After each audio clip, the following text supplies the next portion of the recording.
At war with their own fan base, frequently under criticism for their lack of communication and abysmal showings in transfer windows, the Celtic board are under pressure like never before. As of January 2026, the CEO of Celtic is Michael Nicholson, and to put things mildly, he's not exactly a universally popular character. Let's take a look at Nicholson's time at Celtic.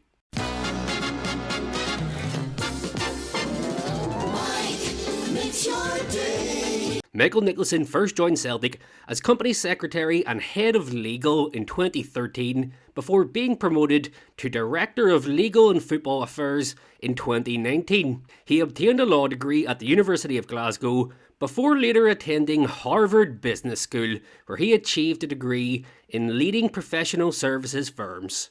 Michael returned to Harvard Business School in 2010 to study changing the game, negotiation and competitive decision making. Well, he hasn't changed the game much at Celtic. In January 2021, Peter Lawwell announced he was stepping down as Celtic CEO after an unusually long 18-year spell in the job. His replacement was announced as Dom Mackay, who took over in June 2021. Mackay had spent 13 years as CEO of Scottish Rugby prior to arriving at Celtic and immediately implemented some changes to his predecessor. Mackay invited fan media to their own press conference with incoming manager Ange Postecoglou and spoke of a desire to update and modernise Celtic. For this, Mackay was quickly shown the door, stepping down as CEO just 2 months after joining. Michael Nicholson was then announced as interim CEO following this, with then club chairman Ian Bankier stating Nicholson had a solid grip on how to achieve our immediate and future objectives, adding, Michael is an absolute team player and he will lead an experienced and talented team of executives and colleagues at Celtic. It's that team player part that really matters. That's what the Celtic board are looking for. Not someone who rocks the boat or wants to implement any change like Dom Mackay stated. They want someone to continue to do what they like to do, how they like to do it, and continue to run Celtic as they've ran Celtic for the past 20 plus years. Unsurprisingly, just 3 months after giving him the role on an interim basis, Celtic confirmed Nicholson was being given the Chief Executive Officer role full-time.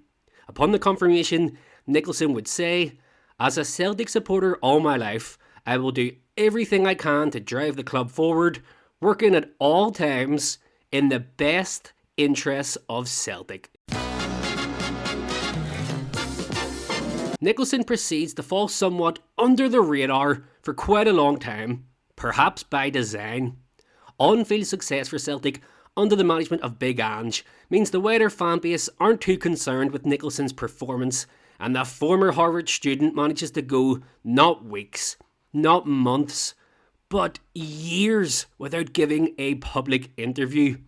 Despite getting the role full-time in 2021, it would be 2025 before Nicholson ever spoke publicly to the fans by himself, and even then, it was a carefully pre-recorded interview conducted by Celtic's in-house channel, hosted by former Bid Up TV presenter Jerry McCulloch. Now, what I've got here is something that's going to make your life so much easier going on the golf course. I mean, for all I said that the double harness on the golf club earlier on was a much better way of spreading the weight, you've still got the weight to take.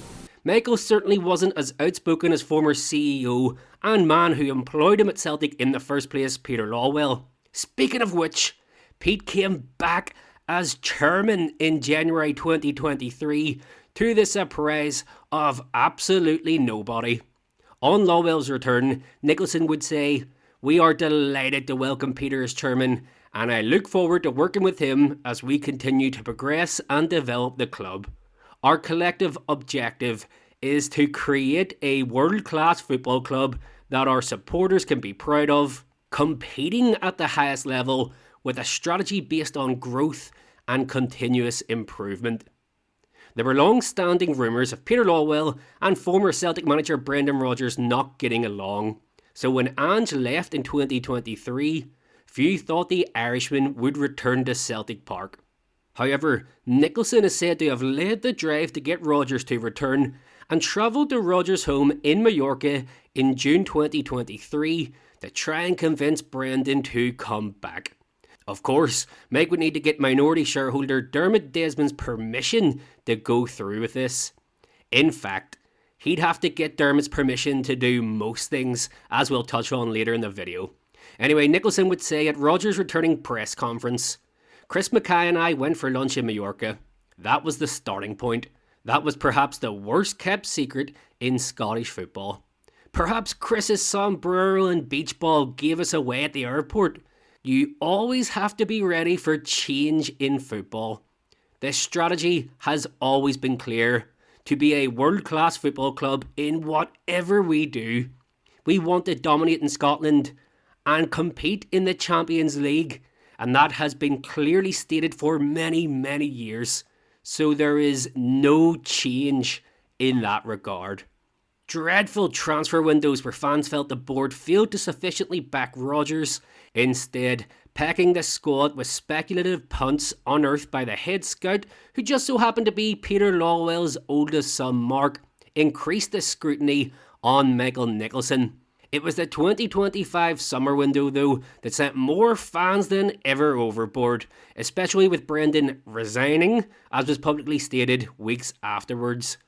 Even with another pathetic showing in the transfer window, Nicholson still had some supporters, including poet and activist Jim Monaghan. Jim would post on Twitter during the window, "Two things I know for an absolute fact. No rumour, no guessing, not gossip. Number one, Michael Nicholson lives and breathes Celtic and works 24 hours a day during transfer windows. Number two, he is hard as nails and thick-skinned and will not panic or be influenced by fans on Twitter or the press." The Celtic Fans Collective was formed in September 2025, and one of their objectives, stated in their initial statement, was to seek the removal of Michael Nicholson as Celtic CEO. Also in September 2025, the Celtic Supporters Association were one of a select number of fan groups who were granted an audience with Michael Nicholson and other members of the Celtic board. Hard as nails Nicholson started off the meeting by apologising for the lack of contact between the club and the supporters. Nicholson explained he had a sticky note on his office wall that said, "Must communicate with Celtic fans," and that he had highlighted it to remind himself. After this meeting, the Celtic Supporters Association released a statement reading, "Following on from our meeting on Friday with Michael Nicholson and other reps of Celtic Football Club, we convened a meeting today of our member branches to give a report on the aforementioned meeting. The member branches were dissatisfied with the answers to our questions and as a consequence have decided to place a vote of no confidence on the board of Celtic Football Club."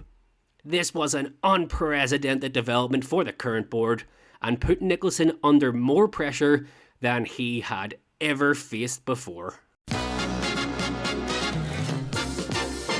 In October 2025, the club's executives agreed to meet with several fan groups, including representatives from the Celtic Fans Collective.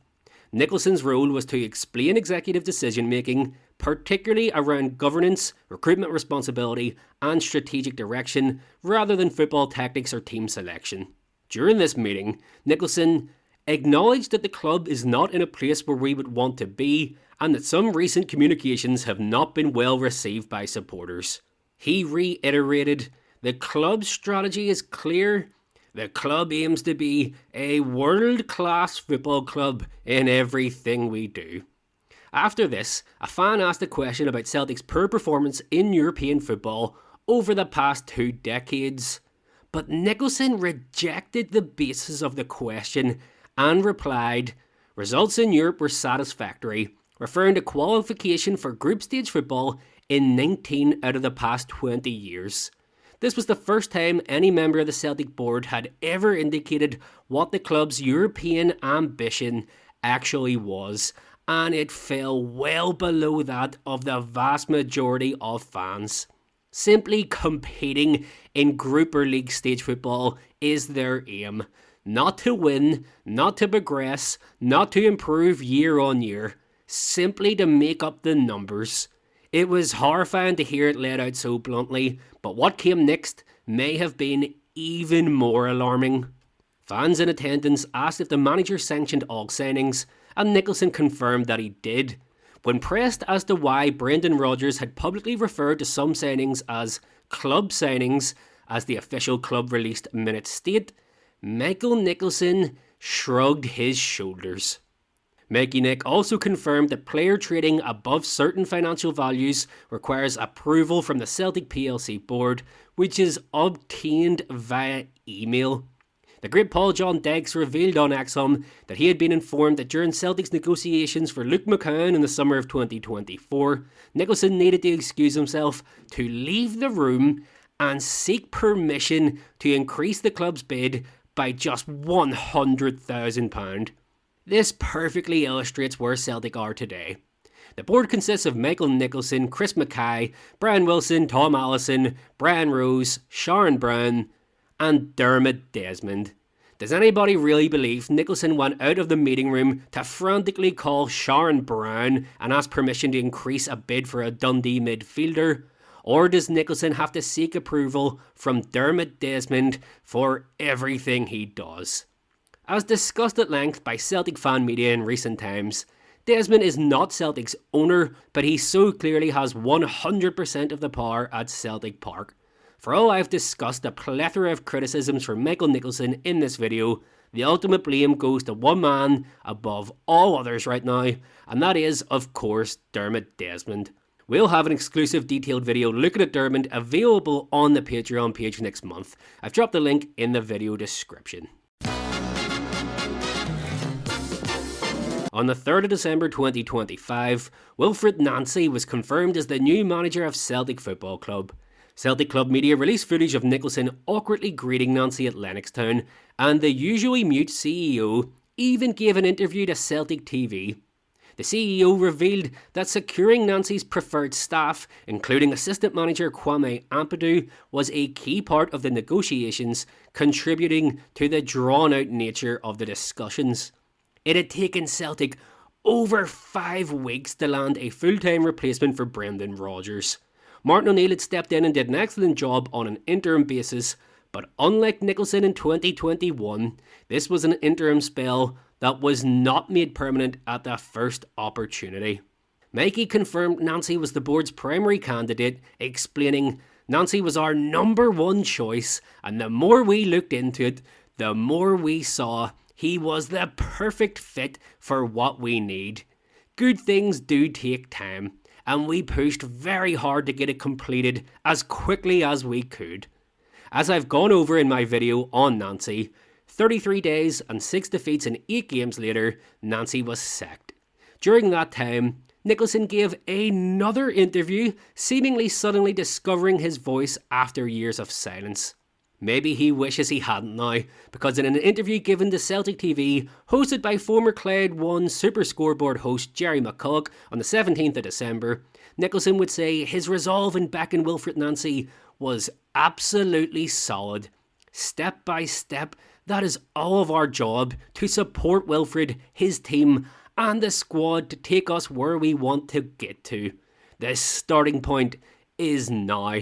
We have been working, and I met with Wilfried this week to discuss recruitment ahead of the January window, and also looking ahead to the summer transfer window. We are excited about where we are going to get to. This is going to take time, both day to day within the training environment, but also month to month, window to window. We know that when we get to that stage in the summer, hopefully having had success this season, we will be looking ahead to next season with great optimism with Wilfried and his team. 17 days later, Nancy was sacked.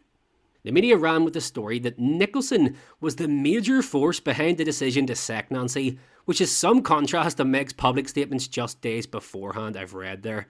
Still, Nancy wasn't the only one to go, but it wouldn't be Meg whose head would roll. Head of football operations Paul Tisdale is said to have been the man who pushed for Celtic to appoint Nancy in the first place.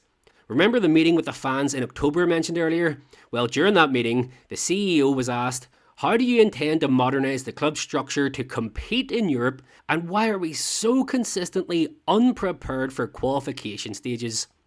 After initially rejecting the premise of the question, Nicholson responded, the club has appointed Paul Tisdale as the head of football operations, a new position for the club. Despite being named by Nicholson as the man to modernise Celtic to compete in Europe, Tisdale would be sacked along with Wilfried Nancy. In the summer of 2025, Celtic appointed Mark Hargreaves as head of safety, security and operations. An unpopular decision with sections of the support. In October, North Curve Celtic posted on Twitter outlining their issues with the employment of Hargreaves, a former Chief Superintendent of Police Scotland. Michael Nicholson did not take well to this. He would respond, these posts are scandalous. They are designed to intimidate one of our colleagues carrying out his duties on behalf of the club and to intimidate the club. Mark was the subject of further threats and intimidation at the club's AGM this morning. Nobody at Celtic should face bullying, threats or intimidation. Mark's role at Celtic is to keep his colleagues, including the players, safe and the club's facility safe and secure. At Celtic Park on match day, his role is to ensure the safety of all Celtic fans here so that they can enjoy the football. Mark is a lifelong Celtic fan with a successful career over 25 years in the police. We were delighted that Mark joined the club and we are lucky to have him. The club cannot and will not accept this bullying and intimidatory behaviour. To have a faceless internet account making these allegations attacking the professional reputation of someone who is doing his best to ensure the safety of all Celtic supporters and colleagues is cowardly and unacceptable. This was becoming a regular occurrence during Michael Nicholson's tenure as CEO, the Celtic board openly insulting their own fans. He mentioned the AGM in that statement, so let's take another look back at that. In previous years, during the era of Lawwell, the CEO would speak at length during Celtic AGMs, often disagreeing with shareholders, accusing them of being obsessed with Lawwell and his son, or occasionally trying to win the crowd back over by taking a shot at Rangers. Even Nicholson himself once did this. Upon the introduction of VAR to Scottish football, a shareholder at the 2023 AGM asked what should happen if a referee and VAR miss a key decision. Nicholson responded, penalty to Rangers, earning a hearty chuckle from some in the room and from his fellow board members. But going back to the issue of the board insulting fans, it was the 2025 AGM when this reached new heights. As shareholders in attendance protested against the board and demanded their removal, Chairman Peter Lawwell demanded silence before pausing the meeting for 30 minutes. Upon returning, Lawwell confirmed the AGM would end at the same time as scheduled, ordered the fans to behave, then allowed Ross Desmond to have his turn to speak. Ross is, of course, not a member of the Celtic board. He was sitting in as a proxy for his dad Dermot, who hasn't attended an AGM in 20 years. Ross launched into a scathing verbal attack on the fans, reading a statement on behalf of his daddy, criticising the fans for questioning Dermot and telling the fans that their only vocation in life is to be anti-establishment, as well as referring to the fans as bullies, just as Nicholson did. Chairman Peter Lawwell brought the AGM to a sudden end after this, without allowing a single question from those in attendance. But what was the CEO's contribution to the meeting? Michael Nicholson didn't speak a word. A pre-prepared video that shareholders in attendance had asked to be skipped as it ate up too much time was played in full, where Nicholson admitted to some mistakes without specifying what those mistakes were. While Lawwell spoke down to the attendees and Ross Desmond ridiculed the supporters, Michael Nicholson simply said nothing. It has been reported in recent weeks that Michael Nicholson has offered his resignation but been talked out of it by Dermot Desmond. There's nothing to confirm this as a fact, but it's not hard to imagine. Then again, maybe it is hard to imagine Nicholson stepping away from a role that paid him £837,000 last year. That's £16,000 a week for anyone checking. Still not as much as the £3.55 million or £68,000 a week Peter Lawwell paid himself for the same role in 2019, but it's still above most other UK football CEOs' wage, because the boardroom is the one place where Celtic still pay top dollar in wages. All in all, it has been a pretty horrendous tenure for Michael Nicholson as Celtic CEO, but how much of it has really been directly his fault? Domestic dominance has covered up many of the board's failings for years amongst large sections of the support, but with that now slipping, they no longer have anywhere to hide. And that is what Michael Nicholson has publicly been doing for much of his time as CEO, hiding. He doesn't seem to have the personality or character needed for the role, especially as it's so transparent that he has no real power beyond what Dermot Desmond allows him to have, which doesn't appear to be much. Just one story, again not verified as fact, but over the summer transfer window, Michael Nicholson was said to have turned off his mobile phone so he didn't have to respond to other clubs at one point. Maybe he just can't handle the pressure. Too harsh? Not harsh enough? Or hit the nail on the head? Let me know your thoughts in the comments. Mike, make sure